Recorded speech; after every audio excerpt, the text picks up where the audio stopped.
91. Dalam lindungan Allah. Orang yang duduk dalam lindungan yang maha tinggi dan bermalam dalam naungan yang maha kuasa akan berkata kepada Tuhan, tempat perlindunganku dan kubu pertahananku, Allahku yang kupercayai. Sungguh, Dialah yang akan melepaskan engkau dari jerat penangkap burung, dari penyakit sampar yang busuk. Dengan kepaknya, Ia akan menudungi engkau. Di bawah sayapnya, engkau akan berlindung. Kesetiaannya ialah perisai dan pagar tembok.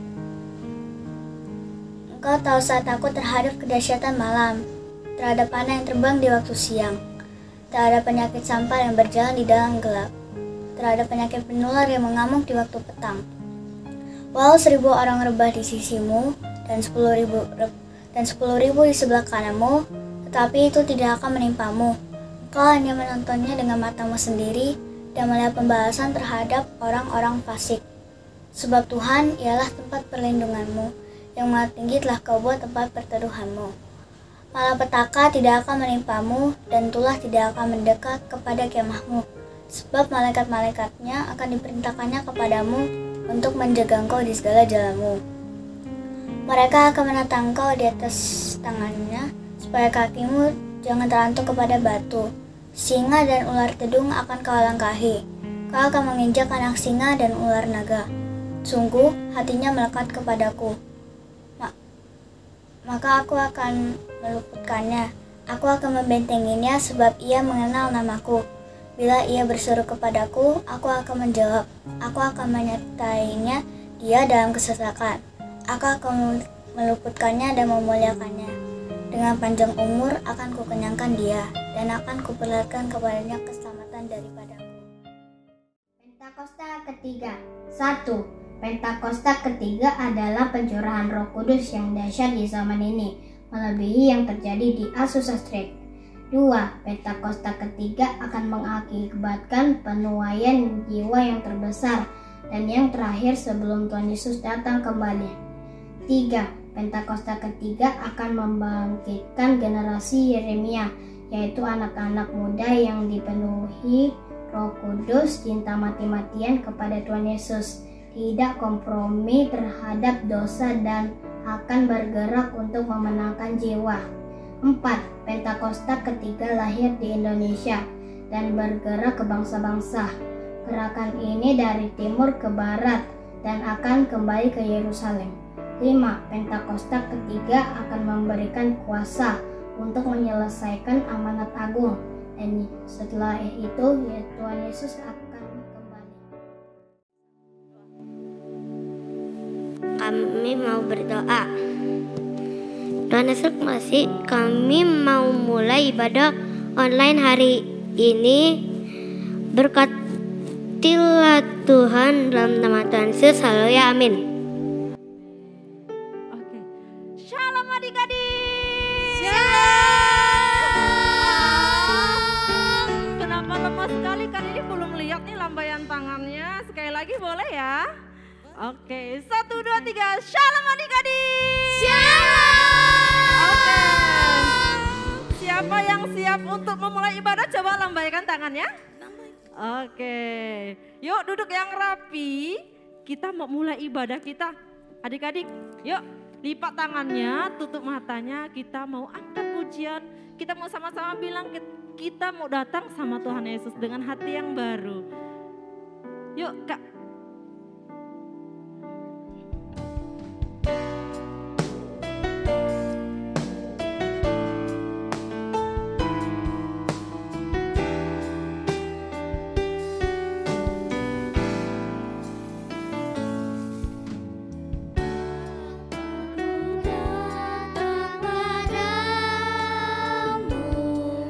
Naikkan ucapan syukur.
Adik-adik di rumah kurang semangat nih, sekali lagi dong.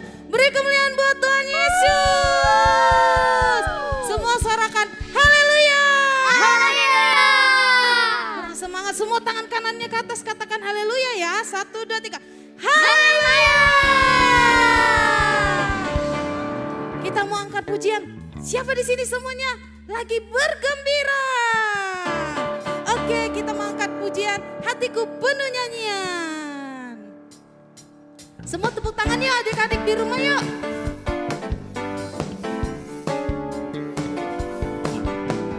Hatiku penuh nyanyian, hatiku penuh nyanyian, hatiku bernyanyi untuk Raja segala raja. Hatiku penuh nyanyian, hatiku penuh nyanyian, hatiku penuh nyanyian, hatiku bernyanyi untuk Raja segala raja. Dialah Raja, dialah Raja, Raja, dialah Tuhan, Tuhan, namanya Yesus, Yesus, Yesus, Yesus.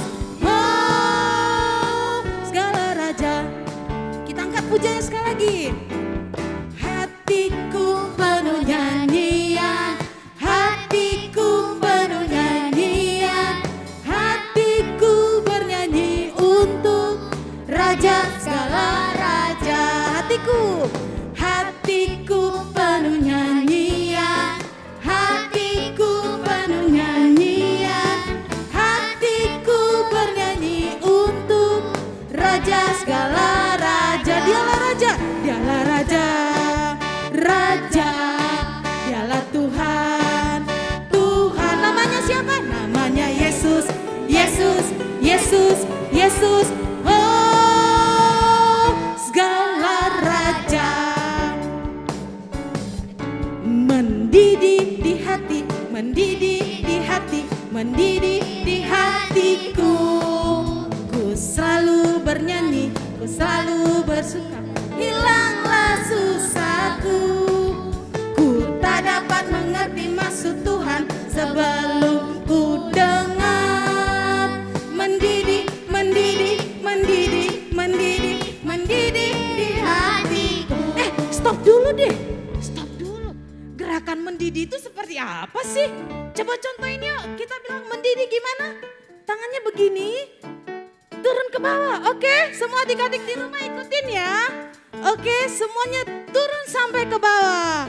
Kita mulai dari awal. Mendidih di hati, mendidih di hati, mendidih di hatiku. Ku selalu bernyanyi, ku selalu gembira, hilanglah susahku. Tak dapat mengerti maksud Tuhan sebelum ku dengar.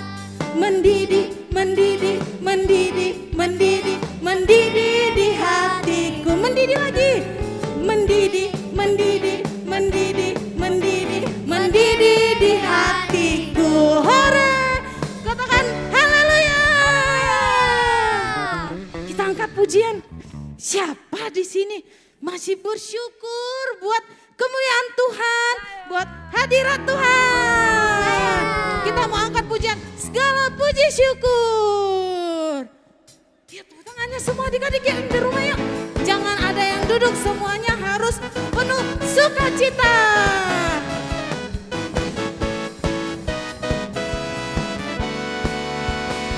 Angkat pujiannya.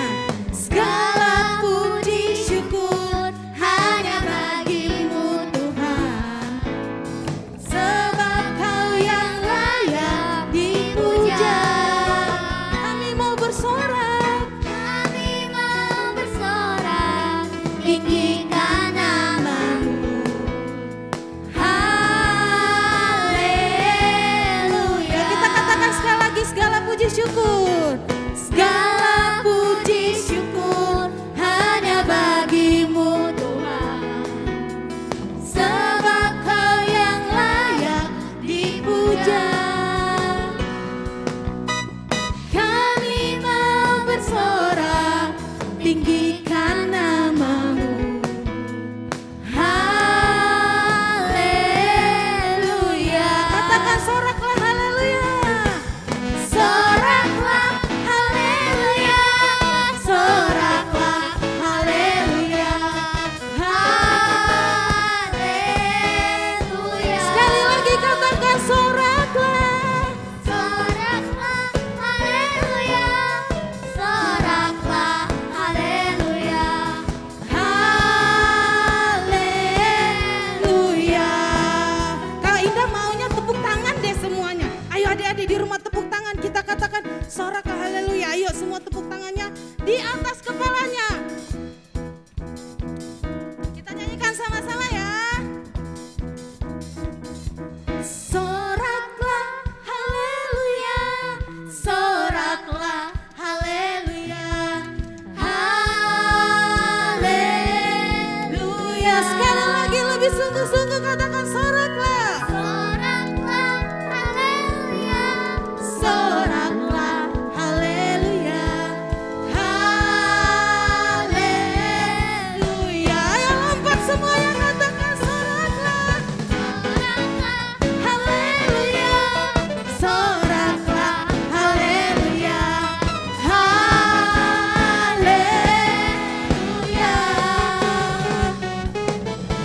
Soraklah haleluya. soraklah haleluya. Haleluya.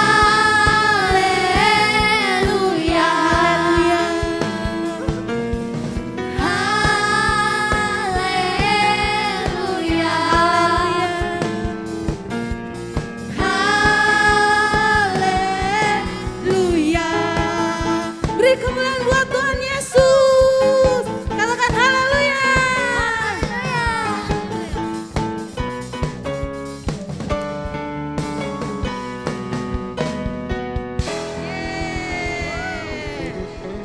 Oke, adik-adik yang di rumah boleh duduk kembali. Siapa di sini? Selanjutnya kita mau ngapain ya? Ada yang tahu? Kita mau ngapain ya? Mendengarkan firman Tuhan. Oh, adik-adik yang di rumah siap mendengarkan firman Tuhan? Siap. Oke, ayo kita mau angkat pujian, kita mau dengarkan kebenaran tentang firman Tuhan. Yuk adik-adik semuanya kita lebih sungguh-sungguh untuk memuji, menyembah Tuhan. Kita mau angkat pujian, I am here.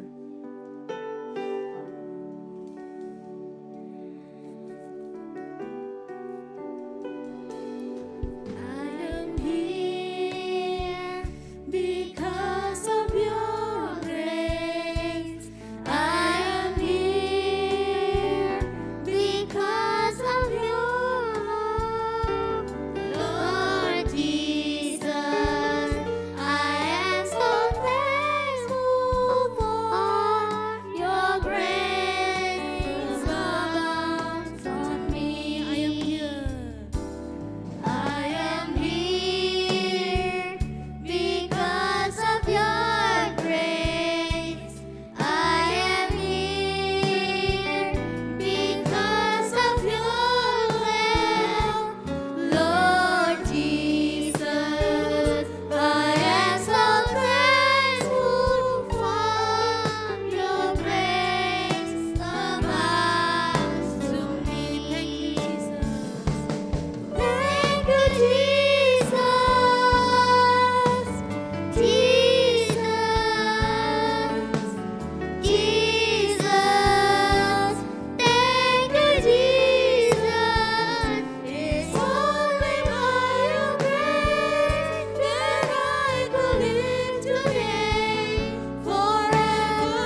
kabarnya? Kakak yakin percaya adik-adik kabarnya baik semua. Oke. Nah, adik-adik, hari ini kakak akan bercerita.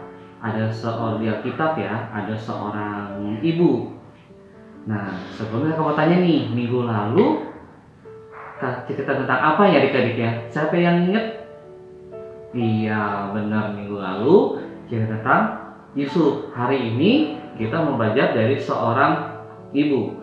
Nah, adik-adik, di Alkitab pada zaman dulu pada zaman Nabi Eli hidup seorang ibu. Ibu ini sudah bertahun-tahun menikah, tapi dia tidak punya anak. Nah, dia ingin sekali punya keturunan. Sampai setiap hari ibu ini datang ke bait suci. Nah, kalau sekarang itu bait suci adalah gereja. Nah, ibu itu dia datang ke bait suci, ke gereja, dia berdoa, menangis sama Tuhan.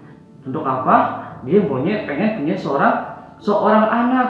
Ya, dia berdoa dengan sungguh-sungguh, minta sama Tuhan supaya Tuhan kasih anak. Sampai dia berjanji kalau misalnya Tuhan kasih dia anak atau keturunan, dia akan mempersembahkan anak ini buat Tuhan. Nah, suatu hari ketika ibu ini berkunjung ke bait suci, nama ibu ini adalah Ibu Hana. Nah, suatu hari ketika Ibu Hana berkunjung ke bait suci untuk berdoa, nah pada waktu itu yang menjadi imam adalah Imam Eli. Nah, ketika ibu ini sedang berdoa sambil nangis, sambil seduh-seduh, nah Imam Eli rupanya mendengar apa yang menjadi percakapan si Ibu Hana ini.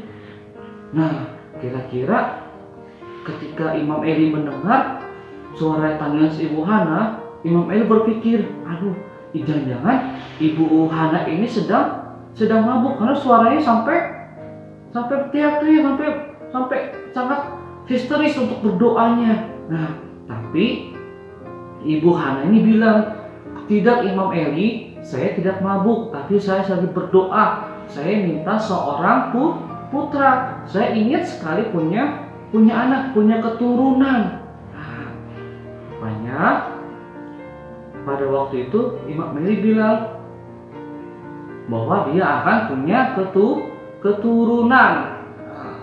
Nah, setelah sekian lama pergilah Ibu Hana ini ke rumah Tuhan lagi. Nah, tapi hari ini dia pergi dengan hati yang gembira adik-adik. Nah, adik-adik tahu nggak kenapa Ibu Hana ini bergembira? Nah, rupanya Tuhan menjawab doa Ibu Hana. Nah, setelah sekian lama Ibu Hana akhirnya mengandung dan punya seorang bayi laki-laki. Nah, dia akhirnya menamakan bayi ini adalah Samuel.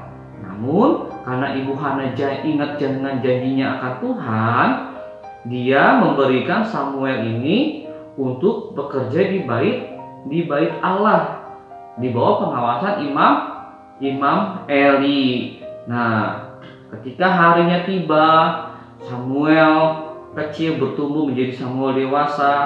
Nah, dia ditaruh di rumah Imam Eli. Samuel bekerja di rumah Imam Eli sebagai pelayan Tuhan. Nah, pada waktu itu Ibu Hana sedih melihat Samuel pergi, tapi karena dia sudah berjanji sama Tuhan, dia senang karena dia yakin Samuel punya rencana besar yang Tuhan sudah kasih kepada Samuel. Nah, pada waktu itu Imam Eli sudah lanjut usia ketika Samuel datang ke bait suci. Nah, adik-adik tahu nggak pekerjaan Samuel apa? Iya, pinter. Samuel pekerjaannya membantu membersihkan dan menjaga ketertiban bait suci adik-adik. Dia bersih-bersih, dia bawa sapu, dia bawa pel, dia bantu Imam Eli untuk bersih-bersih bait Allah. Nah, ketika Samuel sedang tertidur, karena capeknya dan lelah sambil tertidur di bait suci, tiba-tiba ada suatu suara adik-adik. Nah, suara itu Samuel, Samuel. Nah, ketika Samuel tidur, dia dengar ada suara yang manggil Samuel. Nah, dia buru-buru bangun. Samuel buru-buru bangun.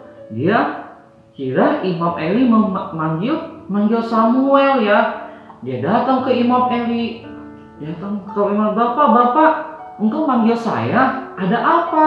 Wah, ternyata Imam Eli bilang, enggak, Imam Eli tidak memanggil Samuel. Nah, akhirnya Imam Eli bilang, Samuel kembali lagi untuk tidur. Nah, dan Samuel pun kembali ke kamarnya untuk istirahat ke tempat tidurnya. Nah, gak lama lagi adik-adik, ada kembali suara seperti yang pertama. Bahkan sampai 3 kali suara itu memanggil Samuel. Nah, sampai yang ketiga ketika Samuel dipanggil untuk yang ketiga kalinya, dia kembali lagi ke kamar Imam Eli. Dan Imam Eli tahu dan yakin bahwa yang memanggil itu bukan Imam Eli. Satu pesan Imam Eli kepada Samuel ketika dipanggil lagi, bilang, ya Bapak, berbicaralah sebab hambamu ini mendengar. Adik-adik, ada yang tahu nggak itu suara siapa? Iya, pinter. Itu adalah suara Tuhan. Tuhan ingin berbicara kepada Samuel. Sampai 3 kali Tuhan memanggil Samuel. Nah, ada suatu pesan yang Tuhan ingin sampaikan kepada Samuel. Nah, ada yang tahu pesannya apa? Nah, Tuhan berbicara kepada Samuel bahwa Tuhan akan menghukum anak-anak Imam Eli. Karena apa? Ada yang tahu nggak adik-adik? Karena anak-anak Imam Eli tidak taat. Nah, ketika dengar pesan itu, ketika dengar pesan Tuhan, Samuel merasa apa? Sedih, karena yang akan dihukum adalah anak Imam Eli, di mana tempat Samuel bekerja. Nah, keesokan paginya, Samuel menghampiri Imam Eli. Nah, dia bilang, Bapak, lagi malam aku mendengar suara dari Tuhan. Tuhan bilang bahwa Tuhan akan menghukum anak-anak Bapak karena tidak taat kepada Tuhan. Nah, apa yang terjadi adik-adik? Gak lama kemudian pesan itu pun tergenapi. Anak-anak Imam Eli semuanya meninggal karena dia tidak taat kepada Tuhan. Nah, Samuel besar kecil tumbuh menjadi remaja, kemudian menjadi dewasa. Dia hidup di bawah pengawasan Imam Eli. Dia melayani Tuhan dengan sepenuh hati. Bahkan dia menjadi pemimpin Israel yang saleh. Dia menjadi seorang nabi besar. Dia banyak membawa pesan Tuhan untuk disampaikan kepada orang-orang Israel. Nah, adik-adik, dari cerita ini kita mau belajar seperti Samuel ya adik-adik ya. Kita yakin bahwa Tuhan memilih Samuel untuk menjadi alatnya. Begitu juga Tuhan memilih adik-adik semuanya. Kakak yakin bahwa Tuhan punya rencana yang indah buat hidup adik-adik. Dimanapun adik-adik yang berada, mungkin di rumah kita bisa menjadi saksinya Tuhan. Di sekolah kita bisa menjadi berkat bagi teman-teman semua. Terus mana lagi? Dalam pelayanan kita bisa bantu pekerjaan Tuhan. Misalnya adik-adik punya apa?